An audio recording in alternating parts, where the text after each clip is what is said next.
కొత్త రేషన్ కార్డుల జారీ కోసం దరఖాస్తుల స్వీకరణ పద్ధతికి రాష్ట్ర ప్రభుత్వం తిలోదకాలు ఇచ్చింది. తాజాగా కులగణనలో పేర్లు నమోదు చేసుకున్న వారికి ఎస్కేఎస్ నెంబర్ ఆధారంగా కొత్త రేషన్ కార్డులు ఇవ్వండి. గ్రామసభ ఆమోదంతో లబ్ధిదారులను ఎంపిక చేయనున్నారు.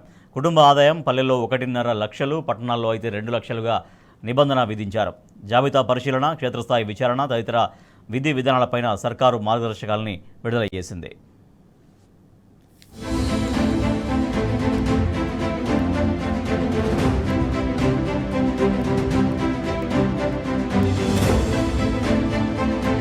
కొత్త రేషన్ కార్డుల జారీకి రాష్ట్ర ప్రభుత్వం విధి విధానాలను ఖరారు చేసింది. కులగణన నివేదిక ఆధారంగానే ఆహార భద్రతా కార్డులను మంజూరు చేయాలని నిర్ణయించింది. కులగణన సర్వే జాబితాలో నమోదు చేసుకున్న వారి వివరాలను క్షేత్రస్థాయిలో విచారణ జరిపి గ్రామ సభలో ఆమోదం తీసుకున్న తర్వాతనే లబ్ధిదారులను ఎంపిక చేయాలని నిర్ణయం తీసుకుంది. అర్హత గల కుటుంబాలకు ఈ నెల 26 నుంచి రేషన్ కార్డులను మంజూరు చేయనున్నట్టు తెలుస్తోంది. ఈ మేరకు ప్రభుత్వం సోమవారం ఉత్తర్వులు జారీ చేసింది.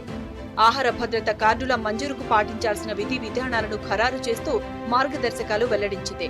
తక్షణమే చర్యలు తీసుకోవాలని జిల్లా కలెక్టర్కు పౌర సరఫరాల శాఖ అధికారులను ఆదేశించింది.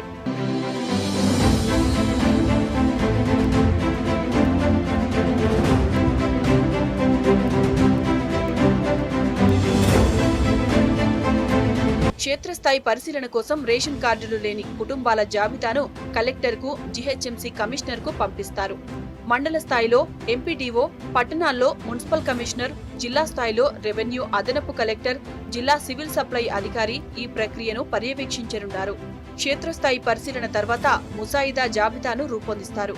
గ్రామ సభ, వార్డు సభలో జాబితాను ప్రదర్శించి చదివి వినిపించి చర్చిస్తారు. లబ్ధిదారుల అర్హత జాబితాను మండల, మున్సిపల్ స్థాయిలో ఇచ్చిన లాగిన్ కు నమోదు చేసి కలెక్టర్, జీహెచ్ఎంసీ కమిషనర్ కు ఈ లాగిన్ ను పంపిస్తారు.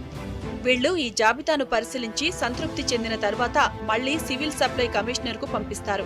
అర్హత గల వ్యక్తి ఒకే చోట ఒకే ఆహార భద్రత కార్డులో ఉండేలా చూస్తారు. కార్డులలో సభ్యుల మార్పులు, చేర్పులు, తొలగింపులు చేస్తారు.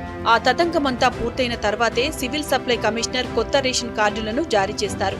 26 నుంచి కొత్త ఆహార భద్రత కార్డులను పంపిణీ చేస్తారు.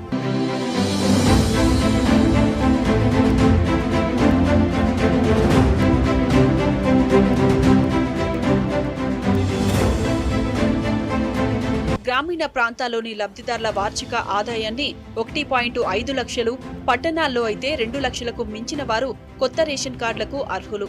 భూమి విషయానికి వస్తే తరి 3.5 ఎకరాలు, మెట్ట భూమి 7.5 ఎకరాలు, తరి, మెట్ట కలిపితే 5 ఎకరాలకు మించదు. ప్రభుత్వ, ప్రైవేట్ అవుట్సోర్సింగ్ ఉద్యోగులు కాకూడదు.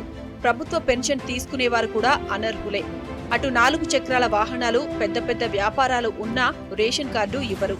అంతేకాకుండా ఆస్తులు, ఉన్నతమైన జీవన శైలిని పరిశీలించి కూడా రేషన్ కార్డు ఇవ్వొచ్చునో ఇవ్వకూడదో విచక్షణతో నిర్ణయం తీసుకునే అధికారాన్ని క్షేత్రస్థాయి తనిఖీ అధికారికి ఇస్తూ మార్గదర్శకాలను విడుదల చేసింది ప్రభుత్వం.